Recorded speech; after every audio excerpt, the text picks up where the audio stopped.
사순절이 시작되었습니다. 사순절 40일간의 기념일이라는 의미입니다. 예수님의 부활을 기점으로 주일을 뺀 40일 동안 주님의 고난 부활을 묵상하며 경건에 힘쓰는 시간이 바로 사순절입니다. 예수님을 닮아간다는 것은 성장과 성숙을 함께 동반한다는 겁니다. 하루아침에 예수님 닮을 수는 없지만 꾸준히 믿음의 길, 신앙을 지켜갈 때 주님을 닮아간다는 거룩이 우리 가운데 나타나게 되는 것입니다. 그래서 사도 바울은 영적 아들인 디모데에게 이렇게 교훈합니다. 디모데전서 4장 8절 말씀을 우리 함께 받겠습니다. 시작. 육체의 연단은 약간의 유익이 있으나 경건은 범사에 유익하니 금생과 내생의 약속이 있느니라. 아멘. 경건 훈련, 이 경건의 시간은 우리 그리스도인을 그리스도인답게 변화시키는 성장과 성숙의 시간이기 때문에 마땅히 기뻐해야 한다는 것입니다. 특별히 사순절은 우리를 다시 제자의 길로 부르시는 주님의 콜링의 시간입니다. 그러므로 우리가 이 시간을 거절할 게 아니라, 거부할 게 아니라 적극적으로 주님을 따라가야 한다는 것입니다. 우리의 믿음이 강해지고 커지는 사순절이 되기를 바랍니다. 고 강영우 박사님 잘 아실 것입니다. 이 박사님은 워싱턴 중앙교회 장로님으로 심호하시다가 2012년에 최장암으로 하나님의 부르심을 받게 됩니다. 박사님의 성장 과정은 참으로 고난의 연속이었습니다. 사남매 중 둘째로 태어났고 12살에 아버지를 여입니다. 중학교 1학년 때 장로님이 축구를 하다가 날아온 공에 눈이 맞고 눈을 실명하는 후천성 장애인이 되었습니다. 하루아침에 볼 수 없게 된 인생 얼마나 힘들었을까요? 그것뿐만입니까? 어머니는 아들의 실명 소식에 충격을 받아 뇌출혈로 돌아가십니다. 그리고 3명의 동생이 돌보던 누나는 과로로 죽게 됩니다. 고아가 된 형제들은 뿔뿔이 흩어집니다. 남동생은 철공소로, 여동생은 보육원으로 보내졌습니다. 그리고 박사님은 장일 재혼을에 들어갔는데 맹인에 대한 차별과 편견으로 수년간 방황하며 자살기도로 수차례 시행하게 됐습니다. 그러던 어느 날 목사님의 이런 말씀을 듣게 되면서 그는 변화되게 됩니다. 가지지 못한 한 가지를 불평하기보다는 가진 10가지를 감사하자. 자신의 눈 하나를 잃어버린 것 때문에 인생을 망칠 필요는 없다는 것으로 자기는 그걸 받아들였다는 겁니다. 그때부터 공부를 뒤늦게 시작해서 점자를 공부하고 직업훈련을 받으면서 연세대 입학하게 됩니다. 그리고 차석으로 졸업하고 장래 최초로 외국 유학길에 오르게 되었습니다. 피츠버그 대학에서 교육전공 철학박사를 받고 미국 백악관 국가장애위원회 정책 차관보 자리에도 오르게 되었습니다. 박사님이 어떻게 이렇게 장애인으로서 이렇게 험난한 고난을 뚫고서 이런 성공의 길을 걸어갈 수 있었을까? 이 박사님은 이렇게 말씀합니다. 하나님이 나의 날개가 되어 주시기에 넘지 못할 산은 없습니다. 그래서 이 책의 제목이 바로 우리가 오르지 못할 산은 없다라고 이 책 제목을 짓게 되었다고 합니다. 하나님이 우리의 날개가 되어 주시면은 넘지 못할 산이 없다는 것입니다. 참 귀한 말씀 아닙니까? 우리가 인생을 살다 보면은 여러 가지 험산줄령을 넘어가게 되어 있습니다. 끝이 모르는 고난의 터널을 지나갈 때도 있습니다. 그때 인생을 포기하고 싶은 분들이 얼마나 많이 있습니까? 그리고 그것을 또한 시도하는 분들도 많이 계십니다. 하지만 중요한 것은 고난의 터널이 아니라는 겁니다. 문제가 아니라는 겁니다. 높은 산이 아니라는 겁니다. 문제는 우리의 믿음이라는 것입니다. 우리의 믿음. 하나님의 나의 날개가 되어준다는 것은 믿음을 말하는 겁니다. 중요한 것은 문제의 크기 아니라 우리 믿음의 크기인 것입니다. 믿음이 커지면 문제는 작아 보이기 때문입니다. 우리가 어렸을 때 한번 생각해 보면요, 어렸을 때 우리 초등학교 운동장, 철봉, 근해 이런 거 잘 기억하실 겁니다. 얼마나 넓었습니까? 선생님이 운동장 뛰라고 하면요, 너무 넓어서 지칠 것처럼 생각되었어요. 근데 동창하게 돼가지고 오랜만에 초등학교를 방문하게 됩니다. 그럼 초등학교 운동장과 모든 시설이 왜 이렇게 작아 보입니까? 학교 땅을 줄이고 건물도 줄인 겁니까? 그건 아닙니다. 그것은 우리가 성인이 되었기 때문입니다. 우리의 시야가 넓어졌기 때문입니다. 우리가 커졌기 때문입니다. 믿음이라는 것도 그렇습니다. 우리가 믿음의 눈이 넓어지고 우리가 영적으로 성숙과 성장을 하게 되면 문제가 커 보이지 않는다는 겁니다. 왜 우리의 믿음이 커져야 됩니까? 왜 우리의 믿음이 성숙되어야 합니까? 우리 인생에 문제가 끊임없이 다가오기 때문입니다. 걸림돌이 끊임없이 우리를 넘어뜨리기 때문입니다. 고난과 역경이 끝이 안 나기 때문입니다. 불청객처럼 인생의 고난은 갑자기 찾아옵니다. 그렇기 때문에 신앙생활하는 우리들은 이 신앙생활을 믿음의 도약으로 성장과 성숙으로 나아가야 하는 것입니다. 오히려 신앙생활을 하면서 더욱더 주님을 닮아가는 것은 더 중요하다는 것입니다. 히브리서 기자는 그래서 히브리서 12장을 통해서 신앙생활을 경주자의 모습으로 설명합니다. 바로 신앙생활은 경주라는 바로 선수와도 같다는 겁니다. 그러면서 믿음의 경주를 감당하는 성도들이 어떻게 신앙생활, 믿음의 경주를 승리할 수 있는지를 오늘 본문에 우리에게 소개하고 있습니다. 오늘 말씀을 통해서 믿음의 경주자의 자세를 함께 살펴보며 승리하는 믿음 생활 하기를 바랍니다. 자, 오늘 말씀 우리 1절과 2절을 다시 한번 우리 교독합니다. 이러므로 우리에게 구름같이 둘러싼 허다한 증인들이 있으니 모든 무거운 짐과 얽매이기 쉬운 죄를 벗어버리고 인내로써 우리 앞에 당한 경주를 하며 믿음의 주요 또 온전하게 하시는 이인 예수를 바라보자. 그는 그 앞에 있는 기쁨을 위하여 십자가를 참으사 부끄러움을 개의치 아니하시더니 하나님 보좌 우편에 앉으셨느니라. 아멘. 오늘 우리 본문의 말씀을 통해서 믿음의 경주자에게 필요한 자세 두 가지를 생각해 보려고 합니다. 첫 번째는 무거운 것과 얽매이기 쉬운 죄를 벗어 버려야 한다는 겁니다. 히브리서 기자는 믿음을 달리는 경주로 비유하면서 현재 살아가는 성도들이 어떻게 신앙생활 해야 하는지를 권면하고 있습니다. 믿음의 경주에게 필요한 것은 모든 무거운 것, 얽매이기 쉬운 것을 벗어 버려야 한다는 것입니다.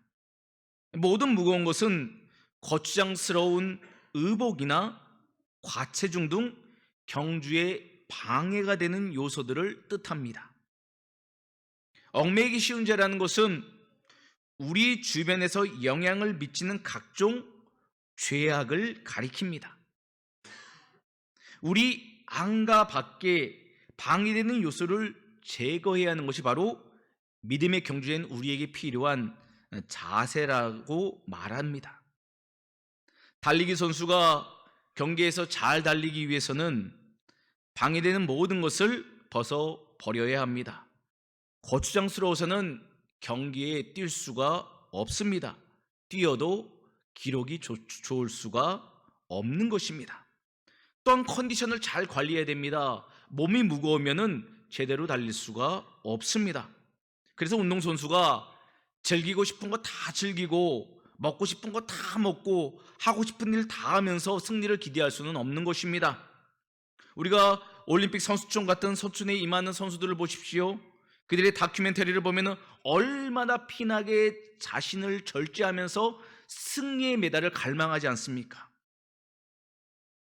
운동선수가 승리를 갈망한다면 절제와 인내는 반드시 필요한 덕목인 것입니다. 그래서 불필요한 것을 제거해야 하는 것입니다. 우리도 마찬가지입니다. 믿음 생활 잘하기 위해서는 우리에게 있는 무거운 짐, 죄된 습관을 벗어버려야 합니다. 우리에게 어떤 무겁고 힘든 요소들이 있을까요? 염려와 근심, 집착, 탐심, 선하지 않은 주님을 닮아갈 수 없는 요소들이 있습니다. 특별히 우리를 넘어뜨리는 것은 큰 죄일 수도 있지만 사소한 죄, 사소한 습관, 특별히 눈 질끈 감는 속임의 이런 습관들이 우리를 온전한 믿음의 경주를 감당하지 못하게 한다는 것입니다. 오히려 이런 것들은 믿음의 경주자에게는 장애물이 됩니다. 우리를 걸러 넘어뜨리게 합니다. 오히려 이런 것들이 결승에 들어온 선수에겐 영광이 될 수 없는 것입니다. 이제 사순절이 시작되었습니다. 우리는 사순절을 보내면서 주님의 십자가를 묵상하며 고난에 참여하는 제자의 길을 다시 걸어가야 합니다. 무엇보다 우리는 한 주에 한 끼 금식을 합니다. 금식을 한다는 것은 밥을 안 먹는다는 의미가 아닙니다. 밥을 안 먹는 의미를 넘어서 주님의 십자가를 묵상하고 참여하는 시간을 의미하는 것입니다. 내 육을 비우고 영을 갈망하는 시간이 바로 금식이고 사순절입니다. 우리는 한 끼를 안 먹어도 배고파하고 물을 조금 안 마셔도 목말라 하는데 주님을 향한 영혼의 목마름을 우리가 느끼고 있냐는 것이죠. 그래서 한 주 한 끼의 금식을 통해서 우리 영혼의 목마름을 회복시키는 시간이 바로 사순절인 것입니다. 새벽을 깨워야 합니다. 영적인 나태함을 물리쳐야 하는 것입니다. 영적인 나태함은 무거운 짐과 같습니다. 괜찮다라고 말하는 영적인 게으름은 성도를 성도답게 믿음의 경주를 하지 못하게 하는 결정적인 실패의 원인이 됩니다. 그래서 주님을 닮아간다는 것, 주님을 따라간다는 것은 갑작스러운 것이 아니라 매일매일 한 걸음 한 걸음 내디디는 순종의 결과물인 것입니다.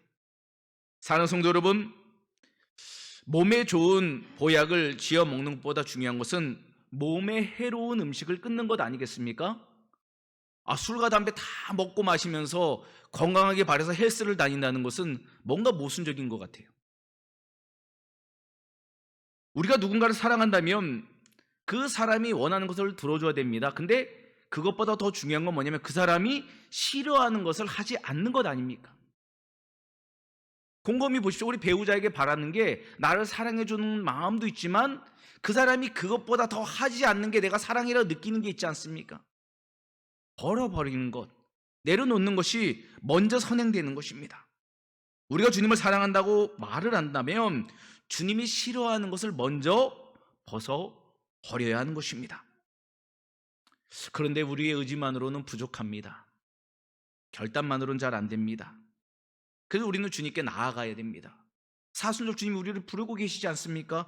어떤 종들을 부르고 계십니까? 마태복음 11장 28절 말씀을 우리 함께 보겠습니다. 마태복음 11장 28절 말씀 제가 봉독해 드리겠습니다. 수고하고 무거운 짐진 자들아 다 내게로 오라. 내가 너희를 쉬게 하리라. 주님은 지금 세상에서 무거운 짐을 지고 가는 주의 종들을 지금도 초청하고 계십니다. 주님의 초청은 우리를 쉬게 하시고 평안을 주시고 우리의 짐을 가볍게 하심을 약속하고 계시다는 겁니다. 이게 먼저 전제되어 있습니다. 그래서 주님의 부르심 앞에 다음 없는 그 사랑 앞에 우리는 나아갈 수 있어야 합니다. 사랑하는 성도 여러분, 힘이 드십니까? 의지할 곳 없으십니까? 주님께 나아오시기를 바랍니다. 주님을 찾으시길 바랍니다. 그분을 갈망하시길 바랍니다.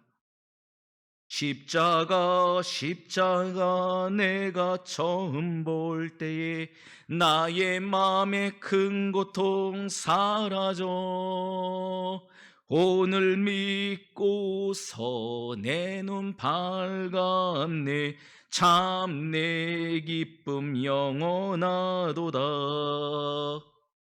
주님을 바라보고 주님을 나왔을 때 그 십자가 가운데서 위로를 받는 것이 신앙생활입니다. 우리는 다시 인생의 무거운 짐과 죄된 삶을 예수님의 이름으로 내려놓고 다시 믿음의 경주에 일어나 주님을 따라가는 제자가 되기를 간절히 소망합니다. 두 번째 믿음의 경주에 필요한 자세는 인내함으로 예수님을 바라보며 달려가야 한다는 것입니다.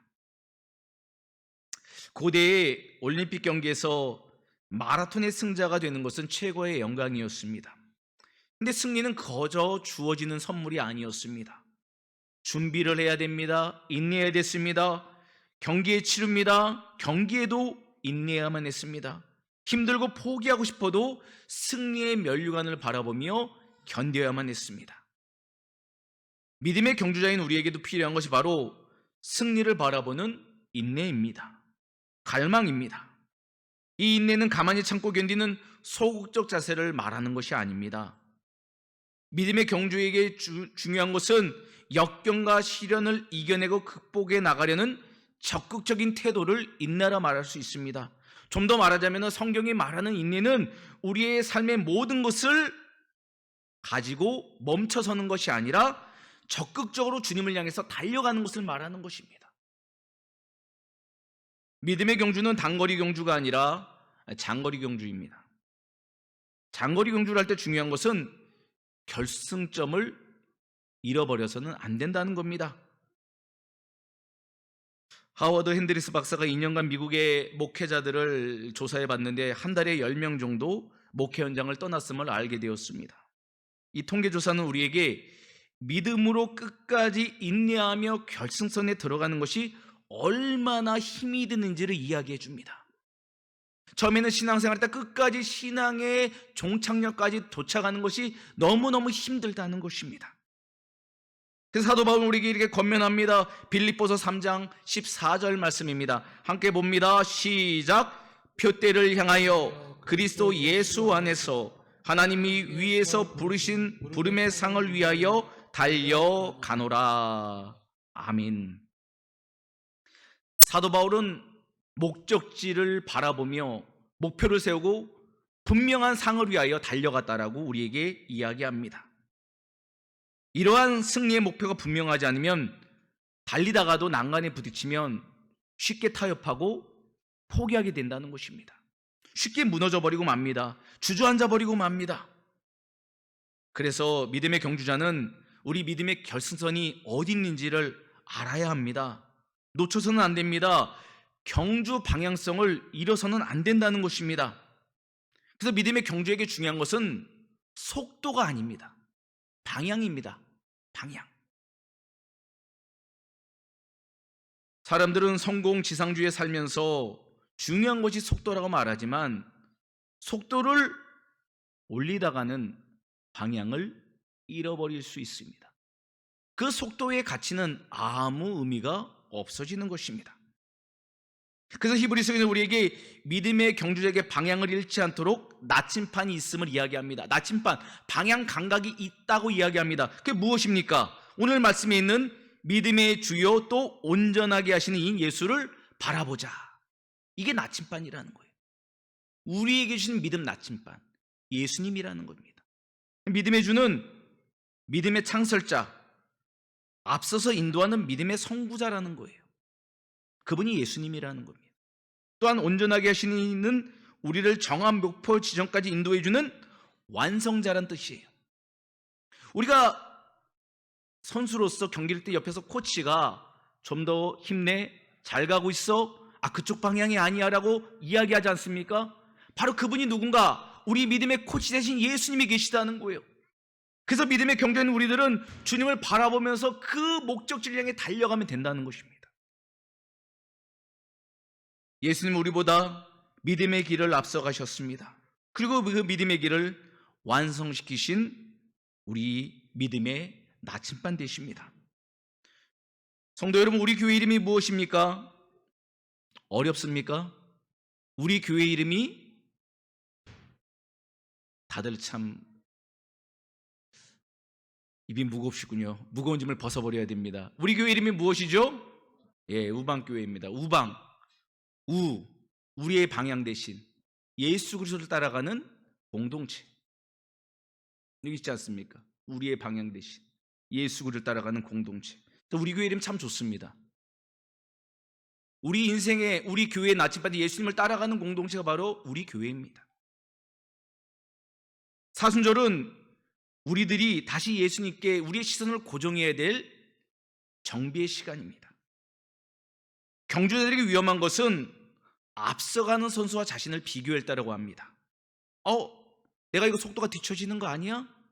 라고 느낄 때 그 순간이 위험을 초래한다는 것입니다. 신앙생활도 마찬가지입니다. 자꾸 신앙생활하면서 눈을 곁눈질하는 분들이 있습니다. 세상을 돌리거나 다른 성도와 비교하면서 믿음을 바라볼 때가 있습니다. 그렇게 하다가는 좌초되고 맙니다. 그래서 우리는 다시 주님께 신앙의 시선을, 믿음의 시선을 다시 돌려야 하는 것입니다. 예수님을 바라보며 달려갈 때 온전히 완주할 수 있기 때문입니다. 젊은 나이에 과부가 되신 한 권사님이 계셨습니다. 이 권사님에게는 눈에 넣오지 않는 딸이 있었습니다. 권사님이 희생적인 헌신으로 딸은 유학도 가고 박사학위를 따서 큰 대학의 유명한 교수가 되었습니다. 하지만 이 교수님 딸은 고등학교 이후 교회를 떠났습니다. 그래서 하루는 어머니 권사님의 권면으로 오랜만에 교회를 나가게 됩니다. 예배를 드리고 잠시 교회를 둘러보았는데 딸은 크게 실망을 하게 됩니다. 여자 성도님들이 모여서 다른 성도님에 대한 험담을 하고 있고, 남자 성도님들은 오늘 성주교 말씀 중 어떤 부분이 맞네 틀리나 평가를 하고 있었습니다. 봉사자와 성도들은 서로 실갱이를 하고 있었으며 회의실에 다투는 소리가 문 밖으로 터져나오고 있는 것을 보았기 때문입니다.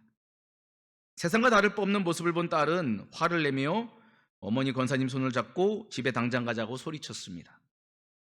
그때 조용히 이 상황을 지켜만 보던 어머님은 단호하게 이렇게 말씀하셨습니다. 나는 평생 교회 다니면서 예수님만 봤는데 너는 딱 하루 교회 나와서 사람만 보는구나 라고 말씀하셨습니다. 나는 평생 교회 다니면서 예수님만 보았는데 너는 딱 하루 교회에 나와서 사람만 보는구나. 이 어머님의 말씀에 이 교수된 딸은 양심의 가책을 느꼈다고 합니다. 그리고 바로 그 순간 참으로 회개하며 주님을 자기 구주로 영접했다는 간증의 내용입니다. 우리는 많은 것을 보며 살아갑니다. 근데 대개 사람들은 내 수준을 보고 내 관심 있는 것을 보고 나와 가까이 있는 것을 보게 되어 있습니다. 그것이 우리의 한계이기 때문입니다. 우리의 연약함이기 때문입니다. 그래서 우리 주님이 이 땅에 오신 것입니다. 그 우리 연약함의 한계, 죄된 한계, 죽음의 한계, 인생의 그 괴로움의 한계를 넘어설 수 있도록, 도약할 수 있도록, 돌파할 수 있도록 주님이 우리에게 찾아오신 것입니다. 우리에게 응원하신 것입니다. 우리에게 믿음을 주신 것입니다. 우리를 부유하게 하신 것입니다. 그래서 우리는 환경보다 더 크신 예수님을 바라보아야 합니다. 예수님을 바라볼 뼈는 다시 일어설 수 있습니다. 다시 용기 낼 수 있습니다. 7.8km 다시 도전할 수 있는 것입니다. 사랑하는 성도 여러분, 이제는 사순절이 시작되었습니다.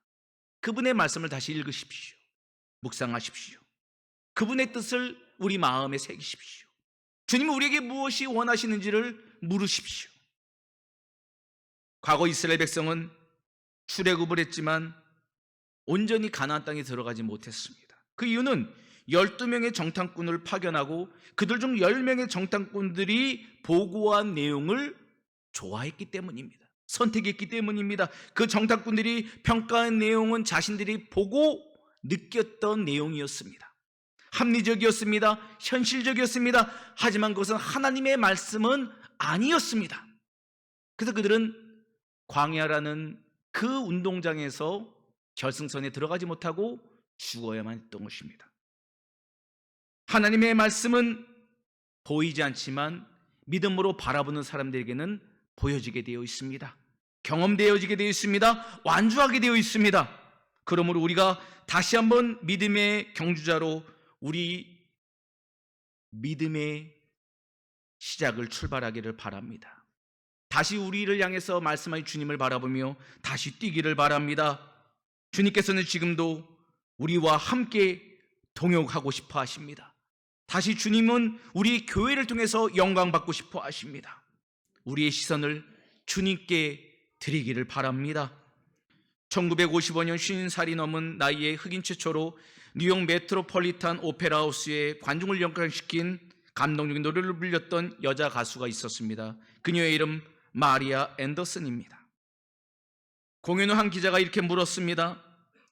흑인에 대한 편견과 차별 속에서 희망을 잃지 않고 세계 정상에 우뚝 설 수 있었던 비결이 무엇입니까?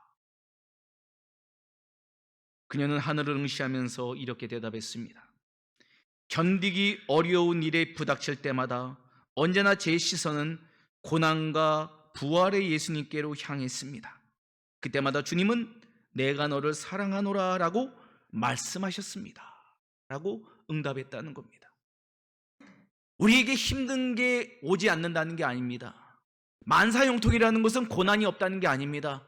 믿음의 사람들에게도 비가 오고 건기가 오고 광야길을 지날 때가 있습니다. 하지만 중요한 것은 그 어려운 상황보다 더 큰 주님이 우리와 함께하고 있음을 믿게 되기에, 견딜 수 있게 되고 믿음으로 그 광야를 통과할 수 있게 된다는 것입니다. 우리 주님을 바라보십시오. 주님의 위로의 음성을 듣게 될 것입니다. 우리 주님의 십자가 보혈을 만지십시오. 우리 안에 치유가 회복될 것입니다. 말씀을 맺도록 하겠습니다. 인생을 살다 보면 뜻하지 않은 고난이라는 불청객을 마주하게 됩니다. 언제 끝날지 모르는 고통 가운데 무기력하게 주저앉고 싶은 순간이 너무 많이 일어날 때도 있을 것입니다. 하지만 믿음의 백성에게 고난은 반드시 좋은 일로 역전되는 과정이라는 것입니다. 주님은 믿음의 경주라는 우리를 도우십니다. 우리에게 이겨낼 힘과 능력을 주십니다. 그러므로 괴로운 순간이라도 포기하지 마시고 다시 주님을 찾으시고 그분을 의지하시기를 바랍니다. 우리 믿음의 온전케 하신 예수님을 바라보며 믿음의 결승선을 향해서 다시 한번 믿음의 도약을 이루는 사순절을 보내는 우리 모두가 되어 주님의 앞에 서는 날 잘했다 칭찬받는 모든 면류관 얻는 주의 종들 다 되기를 주님의 이름으로 축원합니다.